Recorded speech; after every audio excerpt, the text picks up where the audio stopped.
नमस्कार, आप देख रहे हैं साइकोलॉजी शिक्षा हिंदी यूट्यूब चैनल। मैं हूं अवधेश, स्वागत करता हूं आपका। मनोविज्ञान के अति महत्वपूर्ण प्रश्नों की श्रृंखला में को आगे बढ़ाते हुए अब हम लोग अगले प्रश्न पर बात करेंगे। साथ ही अगर आप इस चैनल पर नए हैं तो प्लीज चैनल को सब्सक्राइब करें, वीडियो को लाइक करें। साथ ही साथ आपको बता दें कि इस चैनल के माध्यम से मनोविज्ञान से संबंधित विभिन्न परीक्षाओं में आए हुए प्रश्नों पर व्याख्यात्मक परिचर्चा प्रस्तुत की जाती है। तो वीडियो की लाइक करें, सब्सक्राइब करें और सब्सक्राइब करते ही बेल आइकन को दबाना ना भूलें ताकि अपलोडेड होने वाली सभी वीडियो की इंफॉर्मेशन आपको तत्काल मिलती रहे। तो प्रश्न है, ध्वनि के संबंध में सूचना निम्नलिखित में रखी जाती है। यानी कि जब हम ध्वनि की बात करते हैं, आप जानते हैं कि जो सेंसरी प्रोसेस में संवेदी प्रक्रियाएं हैं, उसमें ज्ञानेंद्रियों में मुख्य रूप से कान ध्वनि के लिए रिसेप्टर का काम करता है, एक संग्राहक का काम करता है। तो जो कि ध्वनि को रिसीव करता है, तो ध्वनि के संबंध में निम्नलिखित में सूचनाएं रखी जाती हैं। यानी ध्वनि को किस में सूचना रखी जाती है? शब्दार्थ कूट में नहीं रखी जाती। ध्वन्यनुकरण कूट, ध्वन्यनुकरण कूट जाहिर सी बात है इसमें रखा जा सकता है। प्रतिमा संबंधी, प्रतिमा यानी आइकॉनिक की बात जब करते हैं तो हम कहां देखी जाने वाली वस्तु के, और सूचना कूट, तो ये भी नहीं हो सकता, ये भी नहीं हो सकता है। तो अगर आप देखें तो इस प्रश्न का जो आंसर होगा वो आंसर होगा बी, यानी कि ध्वन्यानुकरण कूट अर्थात एक्वेस्टिक कोड। अगले प्रश्न पर बात करें तो निम्नलिखित में से कौन से व्यक्तित्व परीक्षण प्रक्षेपणीय प्रकृति के नहीं हैं? यानी कि ये चार आपको विकल्प दिए गए हैं, आपको इसमें से ये बताना है कि कौन से प्रोजेक्टिव टेस्ट नहीं है या प्रोजेक्टिव प्रकृति के नहीं है। आप कथानक संप्रत्यक्षण परीक्षण, अगर आप TAT की बात करते हैं, थेमेटिक अपर सेक्शन की बात करते हैं, जाहिर सी बात है यह एक प्रक्षेपी परीक्षण है। प्रक्षेपी परीक्षण का तात्पर्य आप जानते ही हैं कि ऐसे परीक्षणों को कहा जाता है जो आपके अचेतन मन को पढ़ने में सक्षम होते हैं, अचेतन मन से सूचनाओं को बाहर निकालने में सक्षम होते हैं। तो TAT जाहिर सी बात है केंट रोजेनोफ शब्द साहचर्य परीक्षण। जहां पे शब्द साहचर्य परीक्षण किसी चीज का आता है तो जाहिर सी बात है ये भी एक तरह के प्रक्षेपी परीक्षण होते हैं। तो अवश्य ही ये भी ऑप्शन सही होगा। नियो 5 घटक सूची, नियो पाई की बात की जा रही है, नियो पर्सनालिटी इन्वेंटरी की बात की जा रही है। आप जानते हैं कि जब हम पर्सनालिटी इन्वेंटरी की बात करते हैं तो वह प्रक्षेपी परीक्षण में नहीं आता है, क्योंकि एक तरह की अनुसूची हुआ है। जहां तक आपको बता दें कि जो नियो पाई है वह पाउल कोस्टा तथा रॉबर्ट मैक्रे द्वारा प्रस्तावित किया गया है, जिसे बिग 5 थियरी भी कहा जाता है। इसे क्या कहा जाता है? बिग 5 थियरी, बिग 5 फैक्टर कहा जाता है। और इसे मैक्रे तथा कोस्टा ने दिया है। इन्होंने स्केल में, चूंकि यह एक बहुत ही व्यक्तित्व मापन की बहुत ही व्यापक स्केल है जो कुछ प्रमुख शील गुणों के आधार पर व्यक्तित्व का मापन करती है, वह क्या है? वे 5 शील गुण हैं, बिग 5 फैक्टर्स हैं, जो क्या अनुभव के लिए खुलापन यानी ओपननेस, बहिर्मुखता, सहमति, शीलता, तंत्रिका ताप और अंतर्विवेकशीलता, ये 5 तरह के इसमें है। तो जाहिर सी बात है ये क्या है? प्रक्षेपी परीक्षण नहीं है। वहीं अब रोटर ऑफ अपूर्ण वाक्य रिक्ति, यानी कि ये भी प्रक्षेपी परीक्षण है। तो अगर आप देखें तो केवल एक ऑप्शन यानी कि नियोपाई पर्सनालिटी इन्वेंटरी नहीं है, क्या? प्रक्षेपी परीक्षण।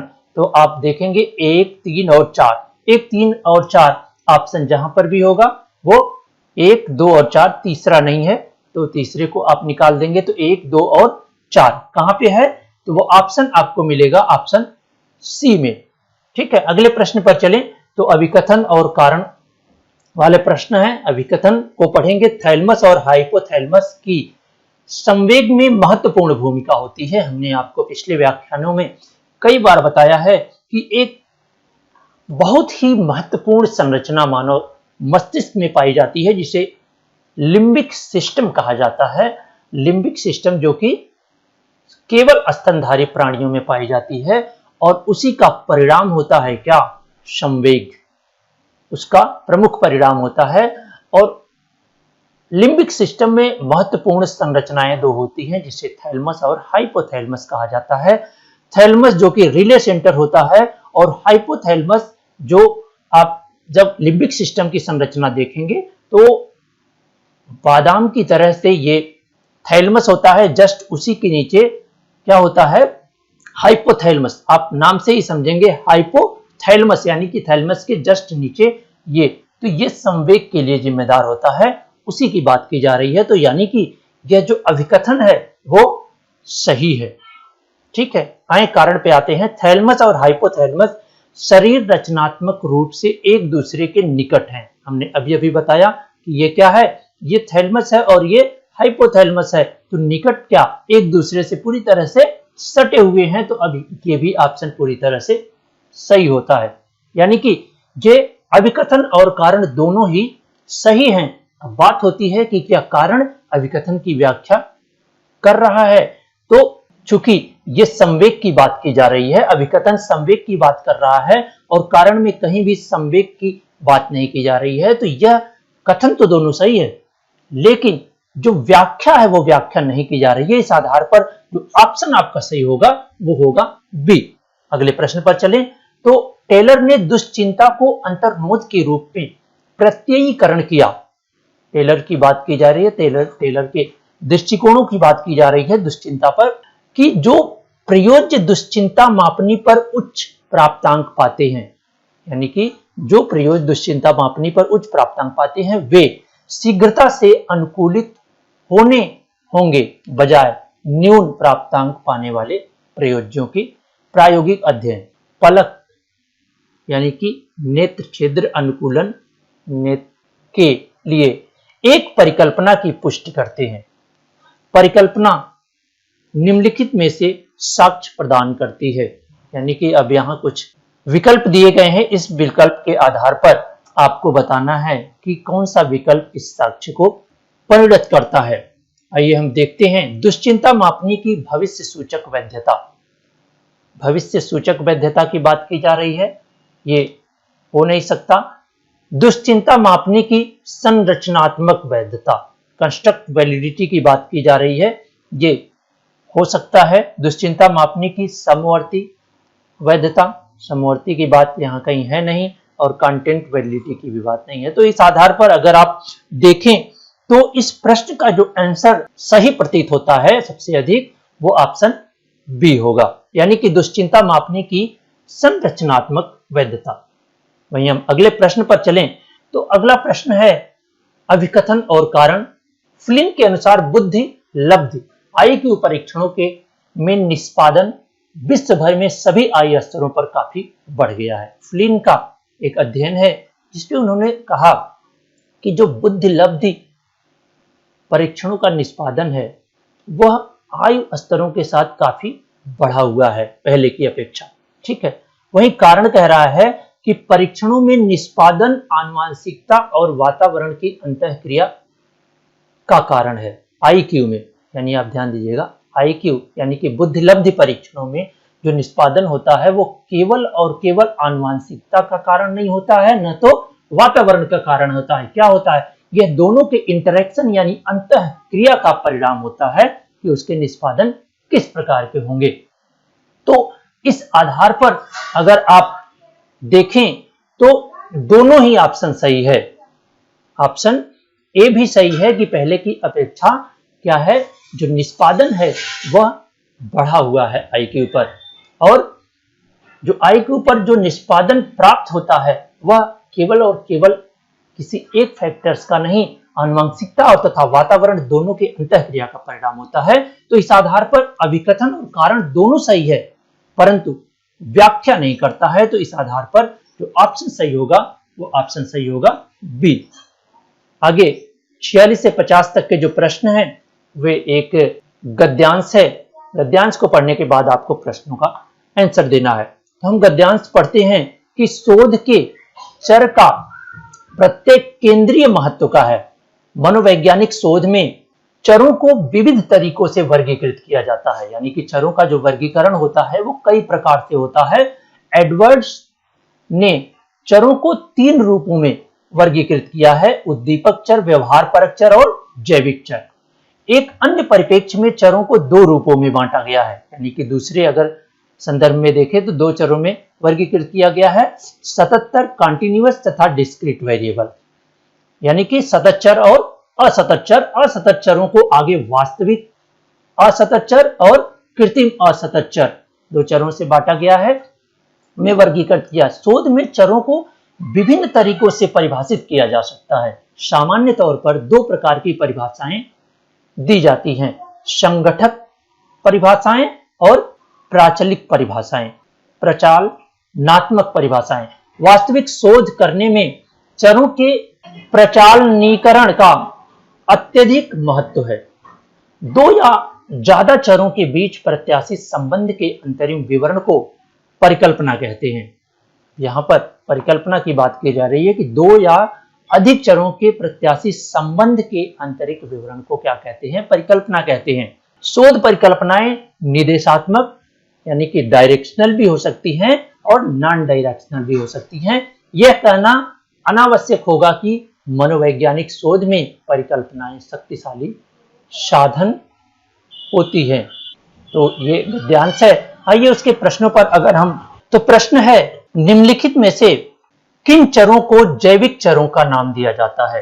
जैविक चर आप जानते हैं ऐसे चर जो जैविक रूप से यानी आनुवांशिक रूप से हमारे साथ जुड़े होते हैं, ऐसे चरों को हम जैविक चर कहेंगे।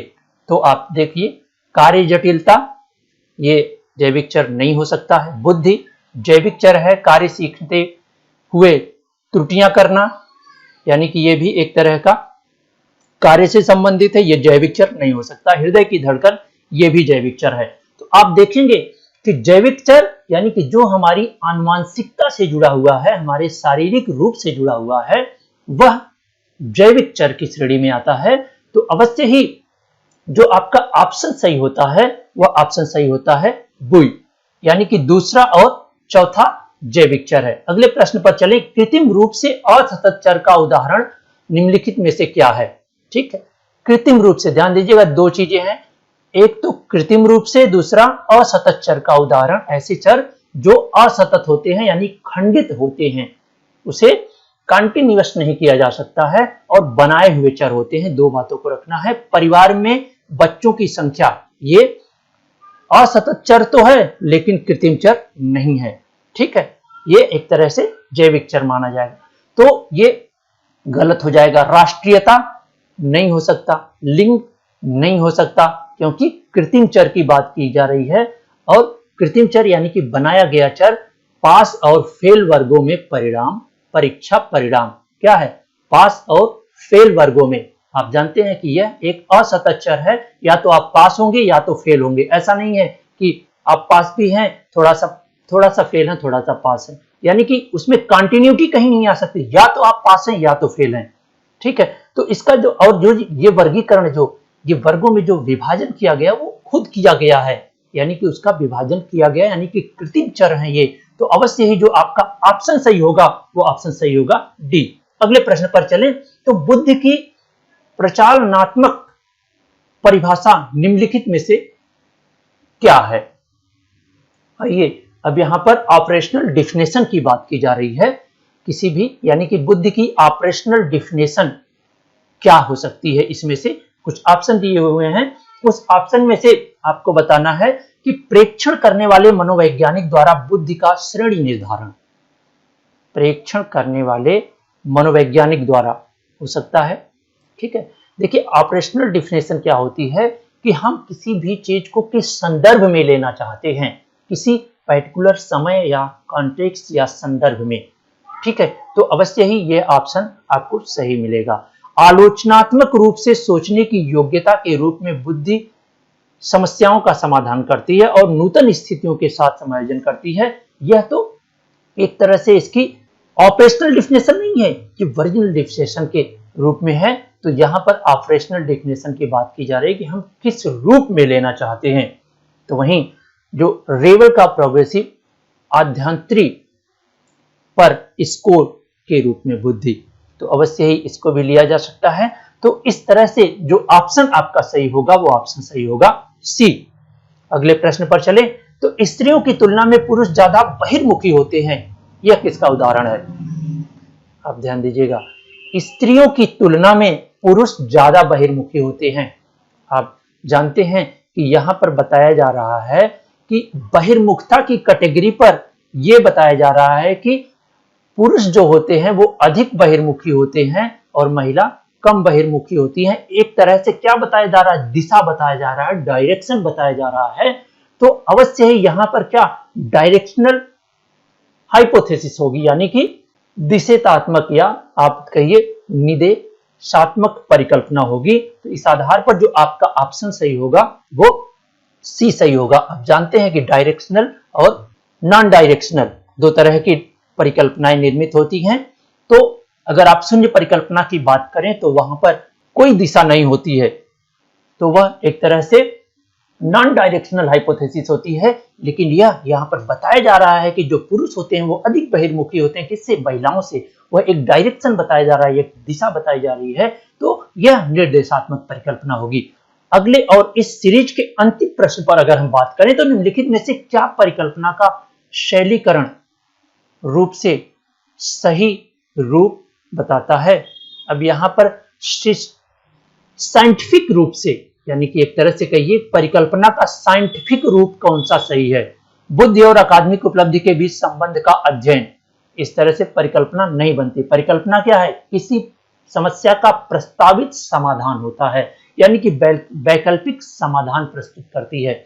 और या तो दो या दो से अधिक चरों के बीच क्या करता है? संबंध को आप देखेंगे यहां पे सीधे सीधे लिख रहा है कि दो या दो से अधिक चरों के बीच प्रत्याशित संबंध के आंतरिक विवरण को परिकल्पना कहते हैं। तो यह आंतरिक विवरण की बात नहीं करता। अब यहां पर क्या बुद्धि तथा अकादमिक उपलब्धि के बीच संबंध है? यहां पर क्या है? यह समस्या है, ये प्रश्न पूछ रहे हैं।